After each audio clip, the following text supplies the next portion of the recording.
So let's talk toes.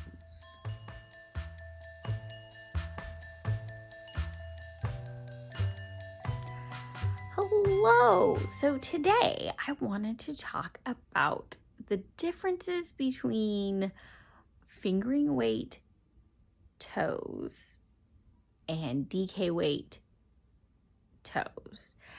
I've been knitting some gift socks. I'm already Christmas knitting. I know some people probably think I'm crazy, but I don't like feeling rushed and I actually like to give people their gifts like on Christmas season, on Christmas. You get what I'm saying?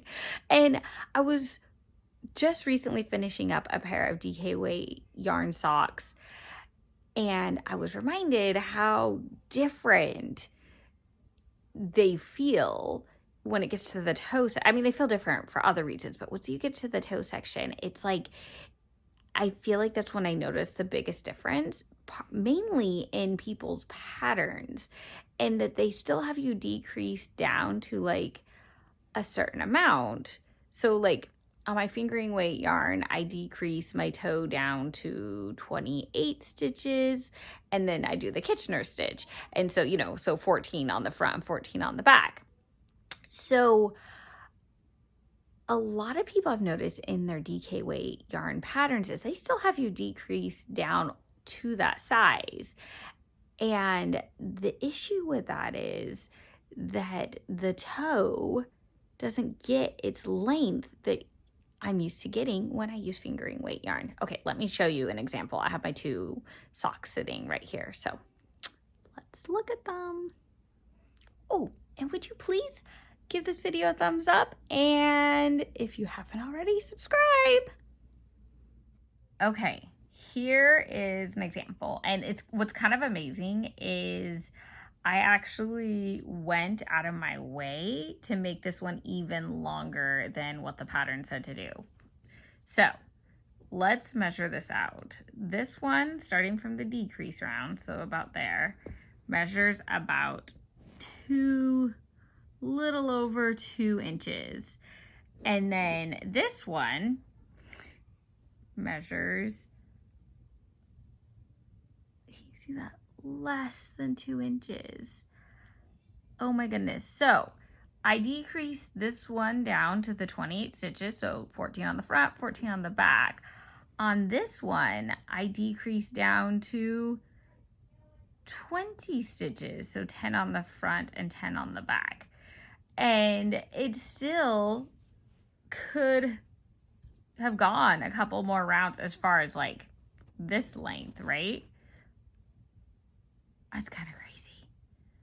So if you can see what I was talking about, how like when you're decreasing down, if your normal sizing in DK weight yarn suddenly seems a little bit short, because this has happened to me personally for socks I've made for myself, but for this one as well, this is for a relative, so I know this relative's foot size and where I would normally end if I was making it in fingering weight yarn. So knowing, because I've messed my own socks up, knowing that that's an issue, the length of my foot, so like heel to bottom of toe, heel to bottom of toe, I actually added in a few more rounds on here, so it goes a little bit past my toe, knowing that these toes would be a little bit shorter and would change the way these socks will fit my relative.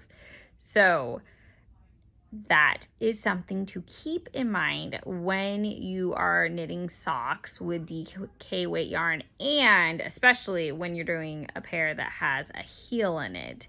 When you're doing the spiral socks, that's actually, hold on. Okay, so what I was saying is when you're doing a spiral sock in DK weight yarn or fingering weight yarn, one of the nice things about those specifically for gift knitting is you don't have to worry about if the heel's gonna hit right. So that is a plus to doing that specifically when it comes to gift knitting.